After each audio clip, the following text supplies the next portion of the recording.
Olá, falaremos agora sobre gestão de pessoas. Eu sou o Matheus e todos nós sabemos que gerir equipes dentro de uma empresa é algo bastante complicado. E os profissionais, mesmo sendo experientes, têm dificuldades com isso. Por aí são usadas algumas técnicas, porque o profissional precisa de manter a equipe alinhada, motivada e garantir a produtividade. Falaremos de algumas dessas técnicas. Eu falarei especificamente sobre o feedback. O feedback ele é dividido em 4 partes. A primeira parte é você dizer o que você viu. Fulano de tal fez X coisa boa. A segunda parte é você dizer o efeito disso. Fulano de tal fez X coisa boa com Y resultado positivo. A terceira parte é você parar e ouvir. Você perguntar se a pessoa está achando coerente, se faz sentido, se não faz, o que você está dizendo. Você aprender com a pessoa. Aprender sobre o processo que ela passou. Mesmo se o feedback foi algo negativo, a pessoa está justificando, mesmo que não justifique, você vai aprender com a experiência dela. E isso é importante. A quarta parte é você oferecer sugestão. Tipo, você chega e fala, eu acho que você poderia fazer dessa forma. Você oferece uma alternativa a algo que está bom. Você acrescenta algo que está bom. Ou então você simplesmente corrige algo que está errado, mostra a forma certa de ser feita alguma coisa. Enfim, são N possibilidades. E dessa forma você vai estar alinhando, né, o membro, alinhando a equipe como um todo e garantindo, né, a produtividade, como eu disse. Olá, eu me chamo Gustavo e hoje vou falar um pouco sobre uma técnica muito importante e muito utilizada na gestão de pessoas. É o uso de metas. O estabelecimento de metas, com metas claras e um sistema muito bem definido, vai fazer com que os colaboradores se sintam cada vez mais motivados a trabalhar de forma rápida e eficiente a fim de bater essas metas. Algo que pode ajudar muito é estabelecer recompensas criativas. O estímulo para aqueles colaboradores atingirem essas metas e assim atingirem essas recompensas ou esses bônus oferecidos vai gerar uma integração entre a equipe, onde eles vão querer trabalhar cada vez melhor e juntos para conseguirem atingir essas metas e conseguir atingir esses bônus. Mas nunca se esqueça, as metas devem ser reais, devem ser metas atingíveis. Colocar metas muito longe da realidade vai ter o efeito oposto, vai fazer com que a equipe se sinta desmotivada, vai fazer com que eles se sintam incapazes, talvez achem que não conseguem bater nenhuma meta. Ou seja, o gestor deve encontrar um meio ponto, encontrar uma meta que seja atingível e ao mesmo tempo seja desafiadora para a equipe. Portanto, se utilizar dessa técnica de metas de forma responsável, com metas que possam ser atingidas, e seguir essas dicas que eu falei hoje, com certeza vai manter a sua equipe motivada e fazer com que eles trabalhem de forma cada vez mais eficiente. A terceira técnica de gestão de equipes se dá pela premiação por desempenho. Quando você tem uma equipe muito grande, você precisa de desempenho mais interessante, você precisa manter o desempenho acima da média, é essencial que você, como gestor, dê bonificações em dinheiro para cada pessoa, porque dessa forma você vai conseguir manter a capacidade e a felicidade das pessoas mais acima. Afinal, todos estão presentes no ambiente de trabalho para receber cada vez mais bonificações e premiações por seu desempenho. E algumas desses tópicos e exemplos são aumento salarial, bônus por qualquer boa atuação que a pessoa tenha, inclusão de uma taxa anual de bonificação caso a pessoa atinja metas, aumento da porcentagem de PLR. O PLR que é uma premiação, que é uma taxa dada de acordo com os lucros da empresa.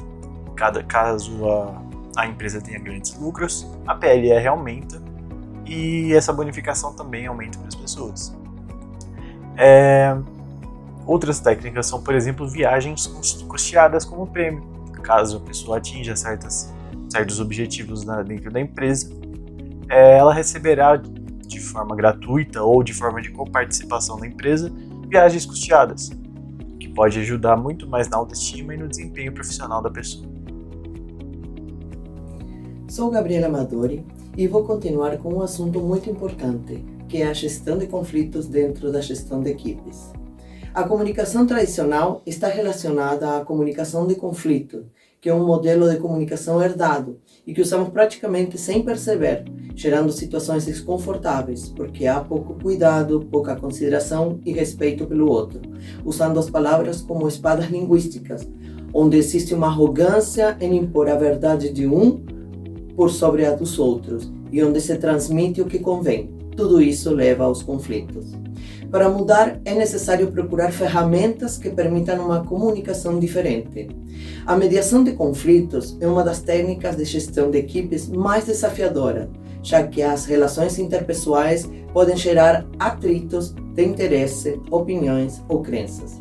Os gestores precisam encontrar soluções que funcionem para a maior parte dos envolvidos e que não deixem ruídos ou mal-estar entre eles. Todo problema que envolva os colaboradores exigirá uma empatia, paciência e flexibilidade. Por isso, as lideranças deverão ser objetivas. Um modelo para isso é a comunicação produtiva, que tenta distinguir entre conversar e comunicar. Comunicar é levar uma ação comum numa relação. Para isso, devemos utilizar as habilidades conversacionais, que são duas. Uma é escutar comprometidamente através da escuta prévia, a escuta generosa e a escuta ativa. Ou seja, uma conversa sem julgamento, com respeito, aceitação e sem anular ao interlocutor.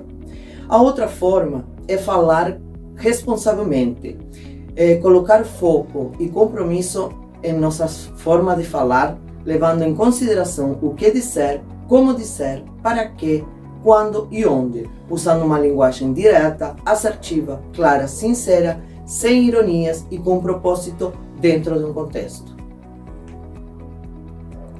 Por fim, o desenvolvimento do plano de carreiras. Seja por meio de treinamentos, workshops, palestras, cursos, identificar a área de crescimento profissional e ofertar esse desenvolvimento são ótimas formas de motivar a força de trabalho. Além disso, demonstra que os gestores se importam com o futuro de cada membro da equipe e estimula a sua lealdade à empresa. Essas são as 5 principais técnicas de gestão de pessoas que a sua empresa precisa se atentar para começar a otimizar a produtividade da equipe. Com boa administração dessas iniciativas, todos os setores da organização serão beneficiados e os resultados coletivos serão potencializados.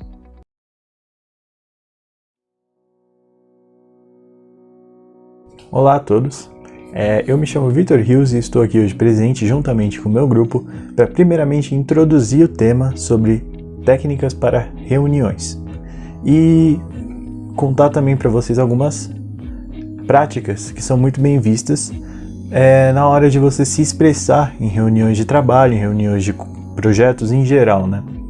Para isso, Aristóteles dizia que a arte da oratória é a arte do convencimento. Você tem que saber se colocar e convencer a outra pessoa por meio da dialética, né, no caso. E para entrar um pouco mais no assunto, eu vou citar a primeira prática que Steve Jobs utilizava como pragmática, né? Que é conhecer o local, a primeira prática dele.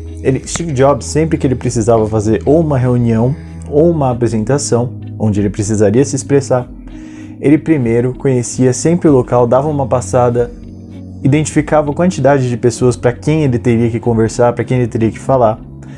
E dessa forma ele se sentia mais confortável com o ambiente. Se você não se sentir confortável com o seu ambiente, você pode travar, você pode ter gaguejos, você pode se sentir oprimido pelo ambiente que você está. Então a primeira técnica sobre gestão de reuniões que Steve Jobs definia nas brilhantes apresentações e reuniões que ele tinha é conhecer o local, pois conhecendo o local você terá plena capacidade de se expressar em qualquer ambiente. Olá a todos, eu me chamo Matheus Rosendo e nessa parte estaremos apresentando para vocês a técnica de elaboração de roteiro de reunião, que é importante para o bom andamento de qualquer reunião. Primeiramente, para você passar algo a alguém, tem que estar muito claro para você. E uma reunião é exatamente sobre isso. Todos os participantes têm que entender aquilo. E o roteiro, ele ajuda exatamente nisso. Você estrutura na sua cabeça as ideias de forma lógica, organizada, coerente e passa para terceiros. Você pode estar fazendo isso com papel, com software de sua preferência, onde você puder. Temos alguns passos para a elaboração de um bom roteiro. O primeiro é você definir o quê?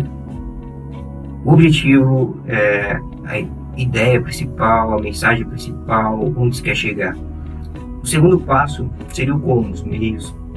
O terceiro seria os resultados, as finalidades, algo que estimule como um todo. E o quarto é a seleção de assuntos e tópicos para defender a sua apresentação, para apresentar, para exemplificar. Você seleciona aquilo que você vai usar. E o último passo é a organização desses tópicos e assuntos, onde você deixa tudo de forma linear, de forma coerente, ou seja, você dá prioridade para assuntos elementares, assuntos que devem ser tratados primeiro, para um entendimento de algo mais complexo, e vai classificando e hierarquizando esses assuntos e tópicos. Feito tudo isso, seguindo esses passos, você vai ter uma apresentação clara, coerente, organizada.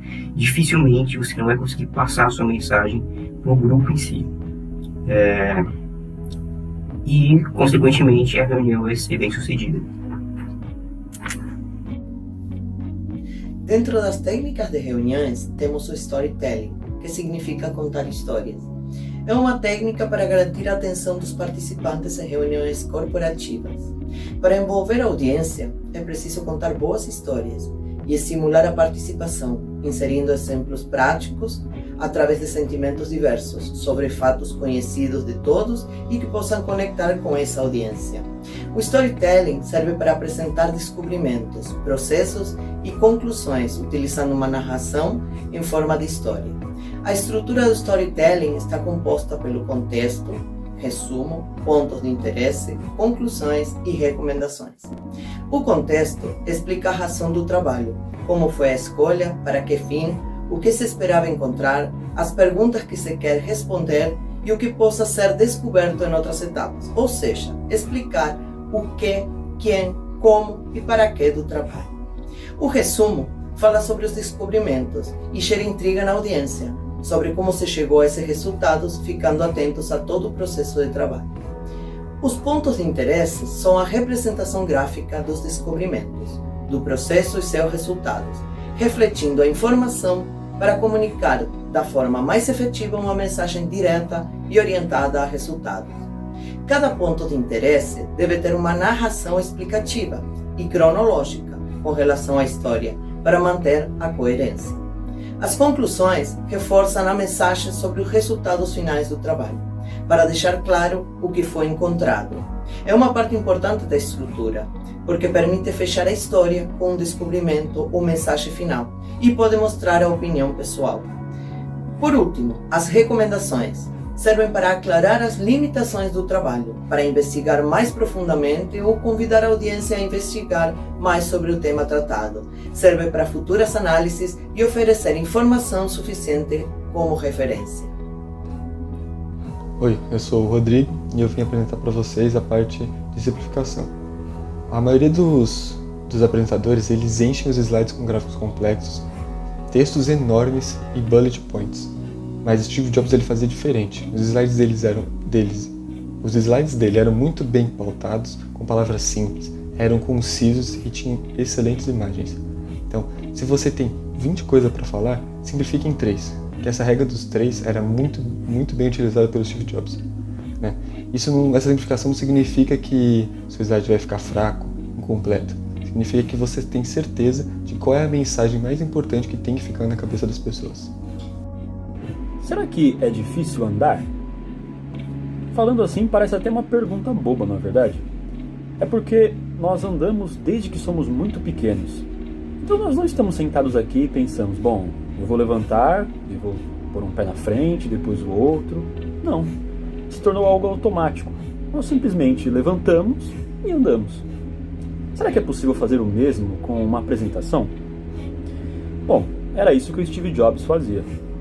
Dizem que para uma pequena apresentação, ele separava até 2 dias inteiros para treinar cada palavra, cada sorriso, cada olhar, cada slide. Ou seja, ele repetia, até que aquela apresentação se tornasse algo automático. Algo como levantar dessa cadeira e sair andando.